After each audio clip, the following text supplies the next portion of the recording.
సింగరేణిలో మారుపేరు బాధితుల ఆందోళన తారాస్థాయికి చేరింది. తమ తండ్రుల ఉద్యోగాలు తమకు ఇవ్వకుండా వేధిస్తున్నారంటూ ఆగ్రహం వ్యక్తం చేశారు.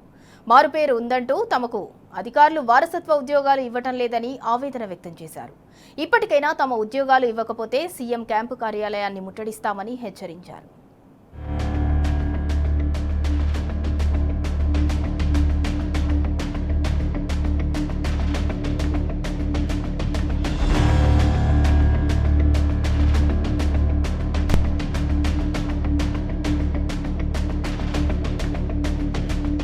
సింగరేణిలో మారుపేరు బాధితులు ఆందోళన బాటపట్టారు. మా ఉద్యోగాలు మాకే కావాలంటూ పెద్దపల్లి జిల్లా గోలివాడ నుంచి కొత్తగూడెం వరకు పాదయాత్ర చేపట్టి నిరసన తెలిపారు. తమ తండ్రులు సంస్థ అభివృద్ధి కోసం అహర్నిశలు పనిచేశారని, అయినా మాకు వారసత్వ ఉద్యోగాలు రావడం లేదని ఆవేదన వ్యక్తం చేశారు. కేసీఆర్ వారసత్వ ఉద్యోగాలు ఇచ్చి మాట నిలుపుకున్నారు. కాంగ్రెస్ ప్రభుత్వం ఎన్నికల్లో ఇచ్చిన హామీని నిలబెట్టుకోవాలని డిమాండ్ చేశారు. నేను మారుపేరు బాధితుల్ని, నాకు ఉద్యోగం ఇవ్వండి, నాకు ఉద్యోగం ఇస్తే నేను జాబ్ చేసుకొని నా భార్య పిల్లలను నేను పోషించుకుంటానని ఈ ప్రభుత్వాలను, ఈ సింగరేణి యాజమాన్యాన్ని వేడుకుంటున్నాను.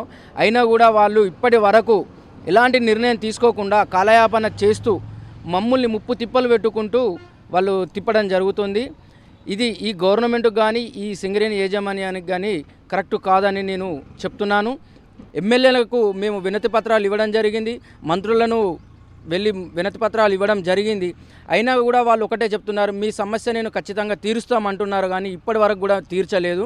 గత 2.5 సంవత్సరాల నుండి వాళ్ళ ఎంబడి మేము తిరుగుతున్నాము. వాళ్ళు ఒకటే మాట మేము తీరుస్తామంటున్నారు తప్ప ఇప్పటి వరకు ఒక్క హామీలో కూడా వాళ్ళు నిలబెట్టుకోలేకపోయారు.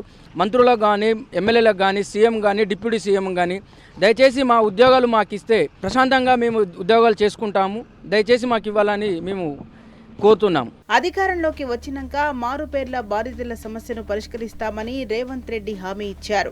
ఎన్నికల్లో ఇచ్చిన హామీని నిలబెట్టుకోవాలని మారుపేరు బాధితులు డిమాండ్ చేస్తున్నారు. ఇటీవలే భూపాలపల్లి సభలో కూడా సీఎం రేవంత్ రెడ్డి తమ సమస్యను పరిష్కరిస్తామని హామీ ఇచ్చారు. కానీ మా సమస్యను పరిష్కరించడం లేదని ఆవేదన వ్యక్తం చేశారు. మా ఉద్యోగాలు మాకు ఇవ్వకపోతే సీఎం క్యాంప్ కార్యాలయాన్ని ముట్టడిస్తామని హెచ్చరించారు.